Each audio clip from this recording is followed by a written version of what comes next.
Yes, she was. You are correct. You're very much in need, right? Very much in need.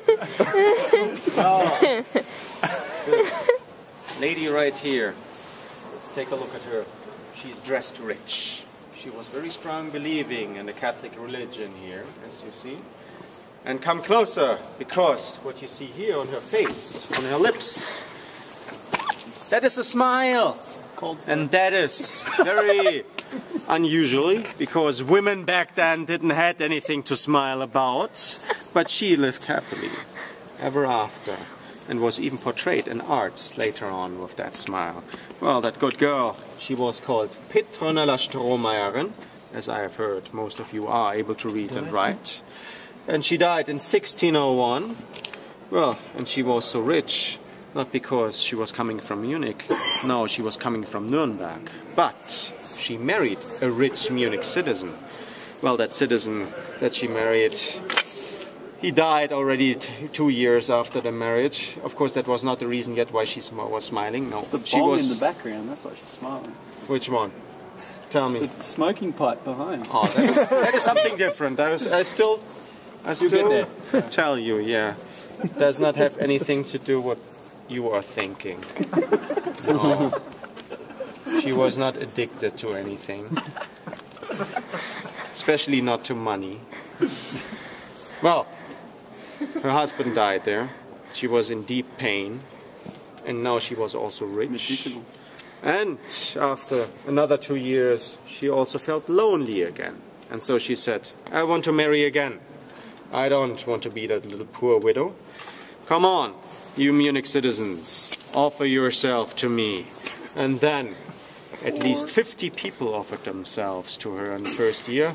Of course, they were not just after beautiful Petronella, but after all the money that she was owning now.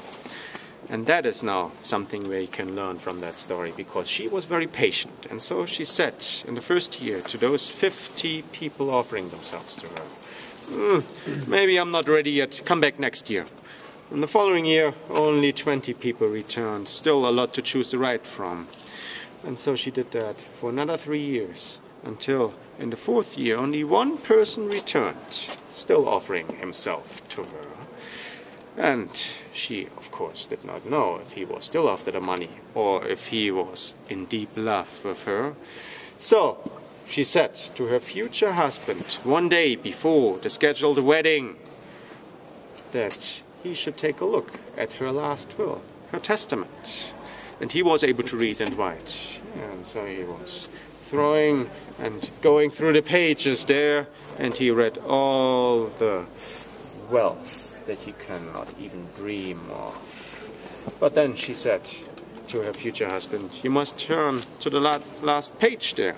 There's the important thing standing. And there it was standing, that once she died, half of her money would actually go to the poor people of her birthplace, Nuremberg, and the other half here to her housekeeper to Munich. So her future husband would not get anything. And that was the point of time where he felt a little sick, and he said to Petronella, Petronella, I'm not feeling very well. I will go outside. I'll be back. Of course, he never came back. Yeah, that was the moment where she was smiling, because there she realized there is no such thing as true love for her anymore. She already had true love. And it is now to be that widowed, single life for her that she will live. And so she did, happily ever after. She defied death, as you see here, with her happy life. And now, coming to that, what you think to be addiction now. After she died, her soul, that is what is going up here to heaven, my friend. That is what a righteous Catholic always gets at the end of his life. He goes to heaven. Yes, you see that right there.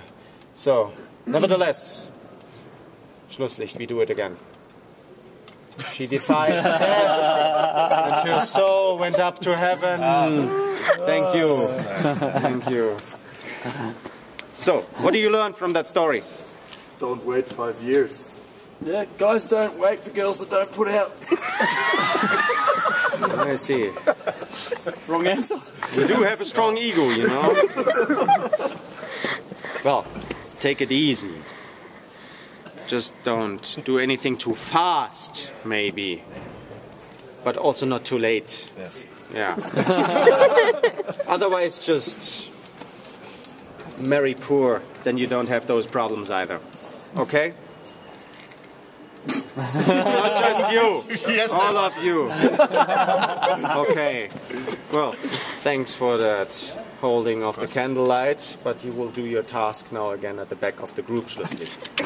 Now let's go finally to the center of Munich, to the Marienplatz that you have seen, our most beloved Virgin Mary as well.